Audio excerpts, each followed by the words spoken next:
Boa tarde, pessoal. Nossa equipe ficou com o artigo No Coding RNAs, Biological Functions and Applications. RNAs não codificantes, suas funções biológicas e aplicações. Primeiro, a gente vai diferenciar o que são os RNAs codificantes e os não codificantes. Basicamente, os coding RNAs, RNAs codificantes, eles contêm informação para produzir a proteína. Existem dois tipos de RNA polimerase, as dependentes de DNA e as dependentes de RNA. Ou seja, uma depende de uma fita de DNA para servir como molde e outra depende de uma fita de RNA para servir como molde. O exemplo que a gente tem de coding RNA é o RNA mensageiro. E ele vai ser sempre dependente de uma RNA polimerase dependente de DNA. Agora, os non-coding RNAs, RNAs não codificantes. Eles também são uma sequência do genoma, só que eles foram transcritos de uma forma que não são traduzíveis. E geralmente isso se deve porque eles não possuem o códon de iniciação. Uma parte desses RNAs, eles são encontrados no genoma humano e uma parte deles está associado à homeostase celular, que é o equilíbrio do funcionamento da célula, e a outra parte a modificações celulares e epigenéticas, que eu vou explicar um pouco mais à frente. E aí esses RNAs não codificantes, eles são subdivididos em 3 categorias. Os Translation Related, que tem o rRNA, que é o RNA ribossômico, que faz parte da composição do ribossoma, e o tRNA, que é o RNA transportador, que lá no ribossoma ele vai estar associado a terminais ácidos e ele que vai ler o RNA mensageiro, porque ele tem o anticódon que lê o códon do RNA mensageiro. Okay?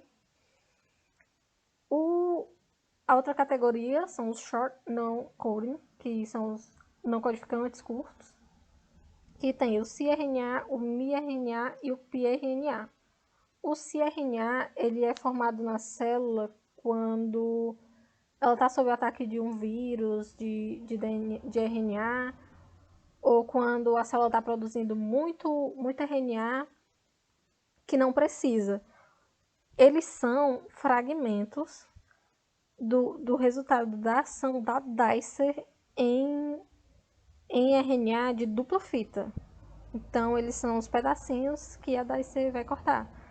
Por exemplo, a célula está produzindo muito RNA que não precisa e quer impedir a tradução. Então, uma RNA polimerase vai atuar nesse RNA mensageiro e vai ser formado um RNA de dupla fita. Quando isso acontece, vem a Dicer, que é uma enzima, que vai cortar essa região de dupla fita e vai formar o cRNA, que são os pedacinhos desse RNA de dupla fita. O miRNA, ele tem uma ação parecida com a Dicer. Ele tem uma região que ela vai complementar uma região mais à frente, onde elas conseguem se emparelhar. Sob a ação de algumas proteínas, essa fita de RNA ela consegue se dobrar sobre ela mesma e aí essas duas regiões vão se emparelhar. Quando isso acontece, vem a Dicer e corta em pedacinhos. Os piRNA são apenas encontrados em células germinativas, então eles estão envolvidos no controle de genes associados a linhas reprodutivas.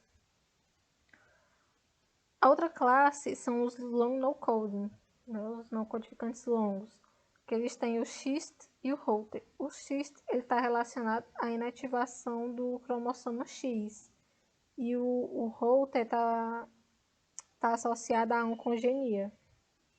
Trouxe também a tabela que está lá no artigo impresso, que facilita a visualização de vocês em como eles estão organizados. Ainda não se sabe a quantidade total desses RNAs não codificantes no genoma humano, mas existem estudos que indicam a presença de milhares deles e que eles possuem sim uma importância funcional, mesmo que os recém-identificados ainda tenham suas funções desconhecidas. Mas existem exemplos de funções e elas estão sendo estudadas. E a gente vai ver algumas delas nesse artigo. Os long coding RNAs são transcritos que eles não codificam proteínas maiores que 200 nucleotídeos. Eles são subdivididos em genes relacionados com a oncogenia e ou a retenção tumoral. Então, como os que eu já falei antes, temos o X e o Holter, né? E aí temos aqui 2 exemplos de cada um deles. Um de cada um, né? No X, nós temos o MEC3, que é um gene expresso pela mãe.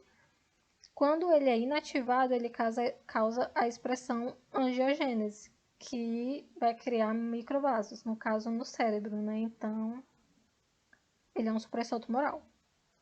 O Holter, nós temos o RNA-SRA, Steroid Receptor Activator. Ele aumenta a adipogênese em resposta à insulina e ele inibe a resposta inflamatória.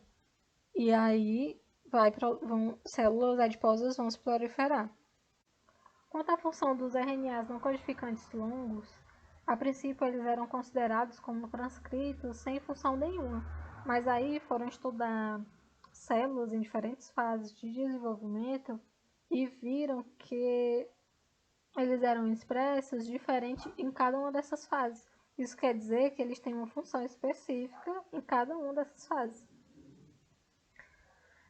De acordo com um estudo recente, 1/5 do transcrito do genoma está associado a genes codificantes de proteínas. Então, o restante, né, que é 1/4 do transcrito do genoma, ele é composto por RNA não codificante.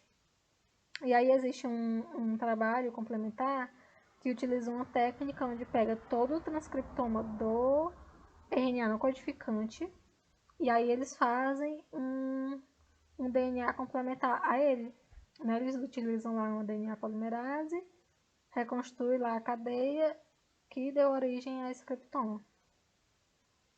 Outra função é que eles ajudam o RNA mensageiro na tradução, por meio de emparelhamento de bases. Quando o RNA mensageiro está a ser traduzido lá no ribossomo e tem um RNA não codificante por perto, eles se emparelham e aí a molécula ela é estabilizada. E aí a tradução ocorre normal. Mas aí existem casos que eles não conseguem se emparelhar. E aí, quando é nesses casos, o RNA não codificante, ele meio que rouba a maquinaria e a tradução não ocorre. Então, não há formação de proteína nesse caso. Outra função é que eles atuam como ribozimas, né, que é quando a molécula consegue catalisar uma reação. E aí, introns do grupo 1 e 2 e RNAs P, eles são exemplos de ocorrência natural dessas ribozimas. Esse grupo 1 e 2 de introns, eles são capazes de catalisar a reação do splicing.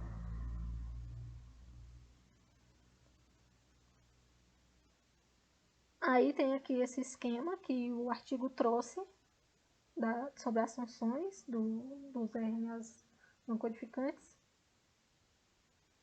E aí temos esse aqui que a gente já viu, né? Controle de tradução, quando a gente falou lá do siRNA, diferenciação e desenvolvimento celular. E esses aqui a gente vai ver a seguir. Esse aqui é outro esquema que o artigo trouxe, e aí mostra, assim, detalhadamente, não detalhadamente, né, mas mostra desenhado para facilitar a visualização de como ocorre, né. Temos aqui o exemplo do splicing alternativo. Esse aqui da regulação epigênica, que eu vou explicar a seguir. Todos esses a gente vai explicar mais à frente.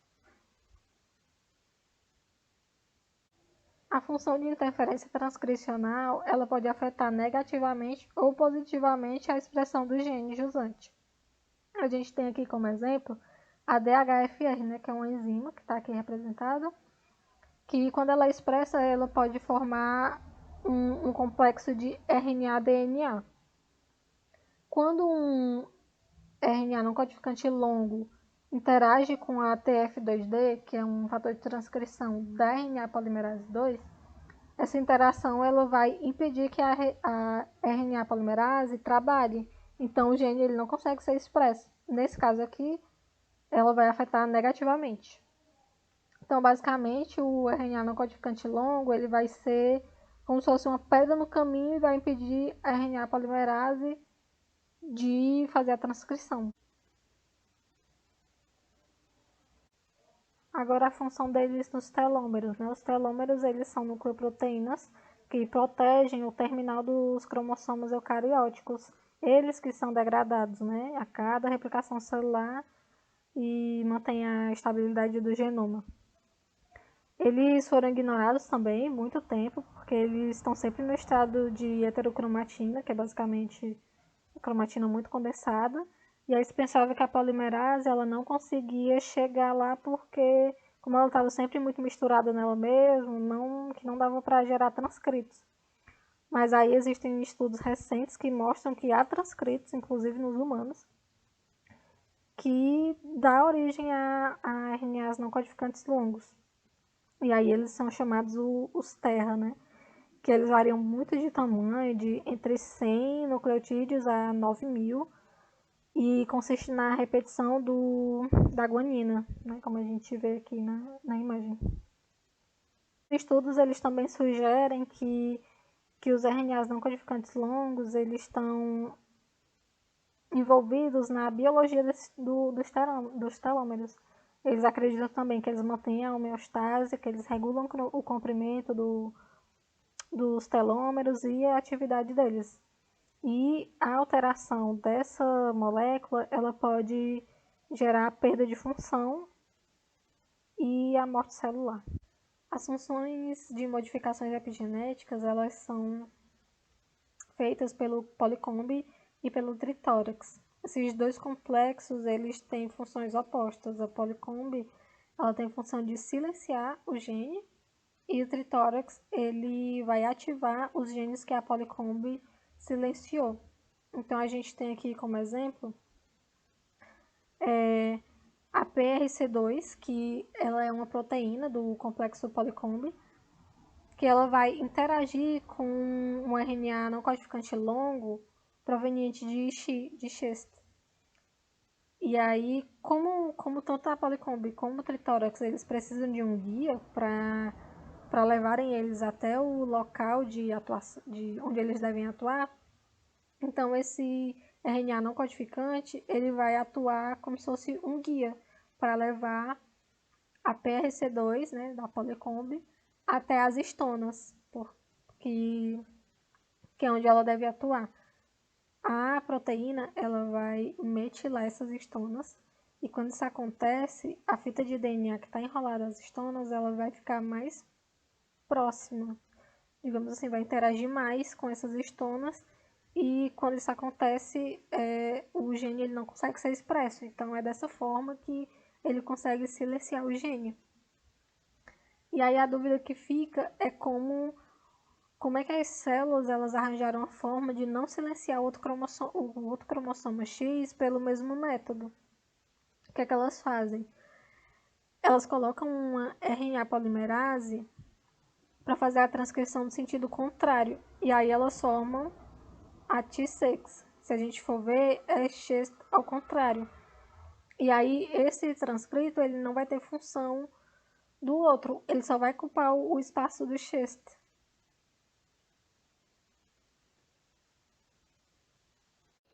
Modulação pós-transcricional por meio de RNAs não codificantes.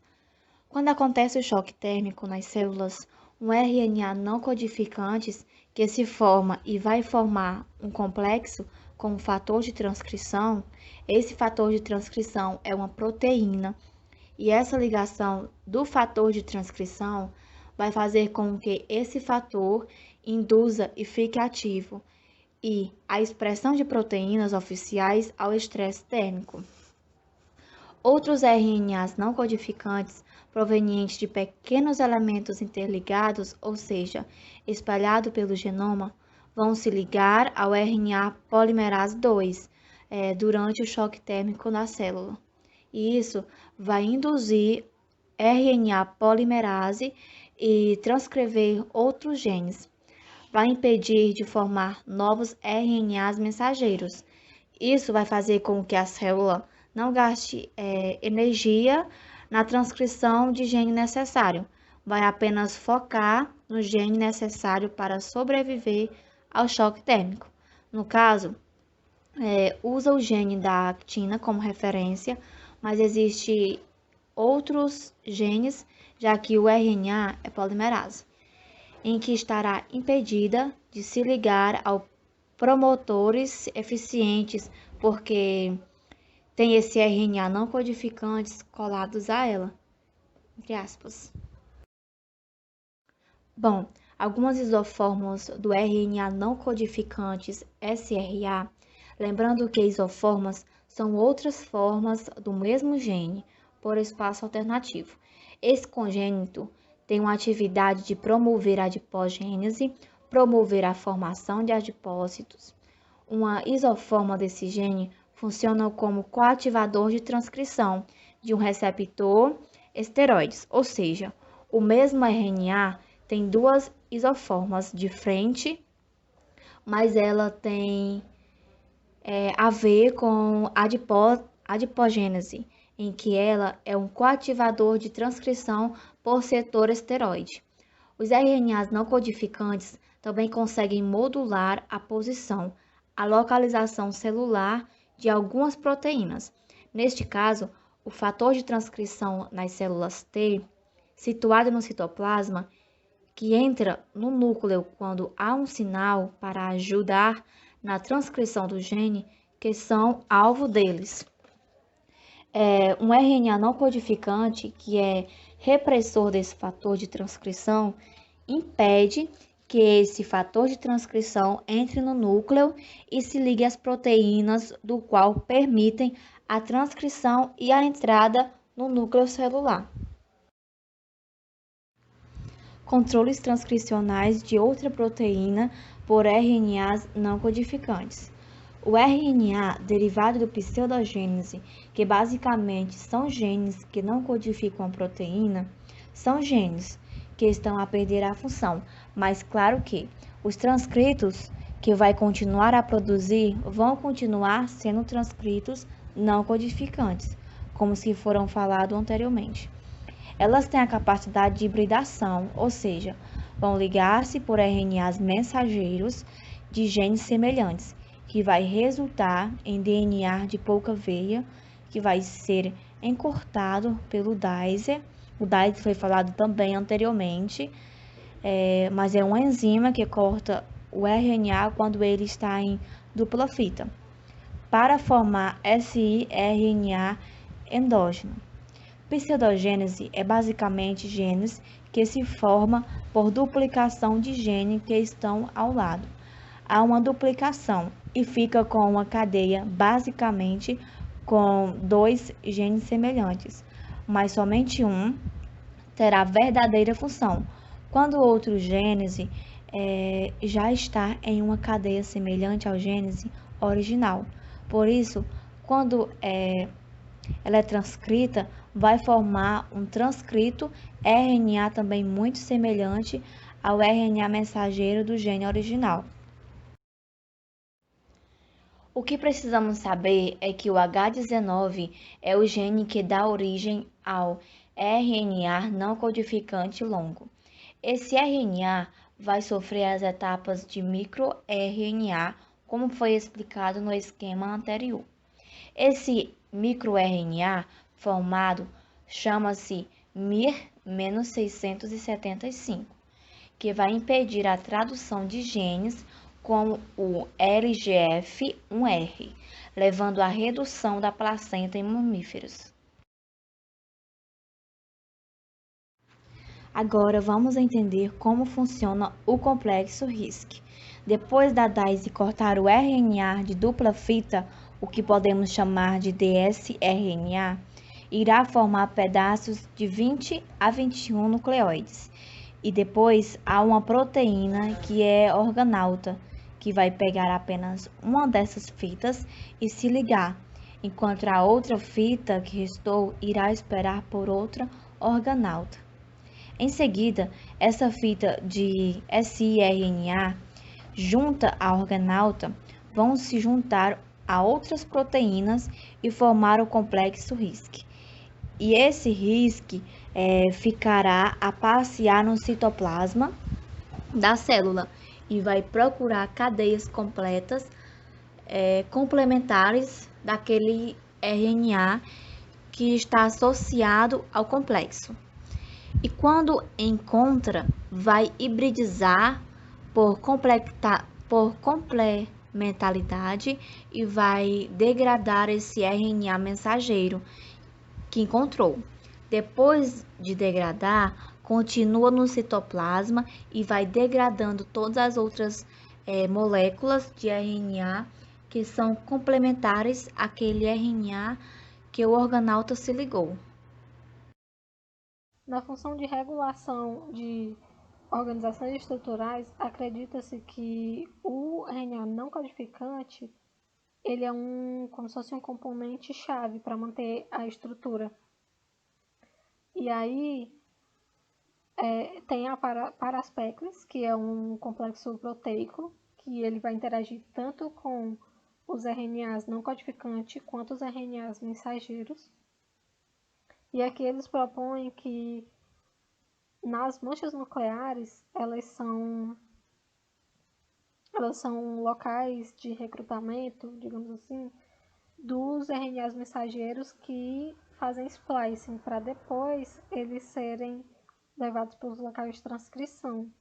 E aí existem 3 fatores que indicam que o RNA não codificante eles são fundamentais para manter a estrutura da paraspecles. O primeiro deles é o tratamento de RNA, que aqui a RNase ela vai atuar sobre esses RNAs não codificantes e assim vai manter a estrutura da paraspecles. O segundo, locais de ligação RNA, porque as proteínas que fazem parte desse complexo, elas têm locais de ligação a RNA. E aí, sem esses locais de ligação, a proteína PSP1A, ela não interage. Doenças associadas a RNAs não codificantes. Aqui a gente vai tratar da expansão de microsatélites, que basicamente são regiões muito repetitivas. E aí, aqui no caso, né, apenas um se repete, muitas adeninas. Aqui no caso, 2. Timina, adenina, timina, adenina. Aqui 3, né? E aqui 4. Enfim. Aí, como exemplo, a gente tem a distrofia miotônica, que ela se deve devido à repetição do CTG na região 3', que é a região final do gene. Então, houve um evento qualquer de duplicação do DNA que fez com que o gene tivesse a parte final estendida. E isso vai fazer com que o splicing ele não ocorra naturalmente, onde devia ser um local importante do gene. Então, a proteína, afinal, ela não vai conseguir cumprir a sua função. E aí, temos aqui outro exemplo, né, que é a doença do X frágil, que ocorreu uma coisa semelhante, né? Aqui no caso tem a repetição do CGG e houve a desregulação do splicing alternativo do gene.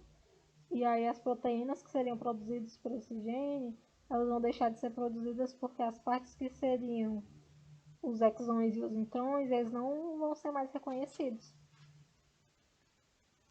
O genoma humano ele possui centenas de mRNAs que vão regular o genoma através da inibição da tradução quando eles se ligam e impedem que o ribossoma trabalhe, ou então quando eles degradam um RNA mensageiro.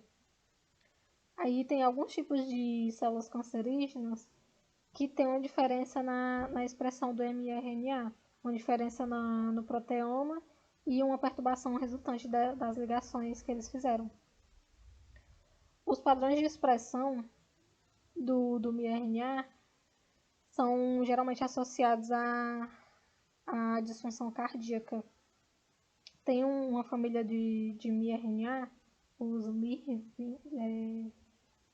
MIR200, que eles são responsáveis pela transmissão de células epiteliais para as células do mesênquima. E aí, no caso, é um exemplo da leucemia, que tem uma desregulação de 2 tipos de miRNA, e essa desregulação vai desenvolver a leucemia.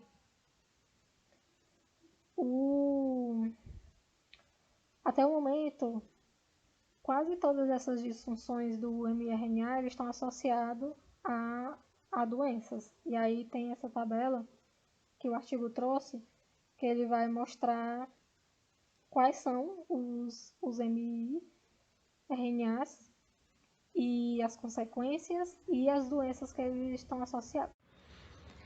Aplicações diagnósticas e terapêuticas. Em células eucarióticas, um grande número de RNAs não codificantes longo desempenham um papel fundamental na regulação da expressão gênica. Está comprovado que os RNAs não codificantes longo têm papel muito importante no tratamento do câncer, por manter a homeostase celular, podendo ser usados como ferramenta diagnóstica em conjunto de genes codificadores de proteínas. O uso diagnóstico de RNAs não codificantes longo é vantajoso sobre o RNA codificador de proteínas. Por quê? Porque o próprio RNA é o efetor molecular e seus níveis de expressão podem ser um melhor indicador de tumor. A diferença nas células de RNA como agentes terapêuticos tem crescido e crescido. Há um grande crescimento de RNAs terapêuticos como a atividade de microRNAs em cânceres humanos. Os cRNAs modulam eficazmente o splicing alternativo.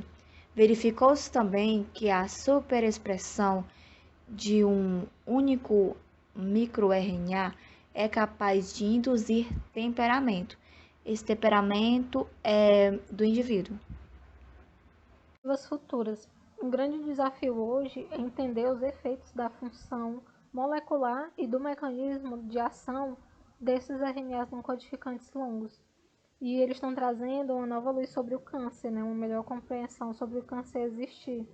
Então, a partir de agora, o que se precisa é identificar mais desses RNAs não codificantes longos e identificar quais deles são potenciais e servem como biomarcadores para especificar os estados de doença. Então agora estão se trabalhando nisso.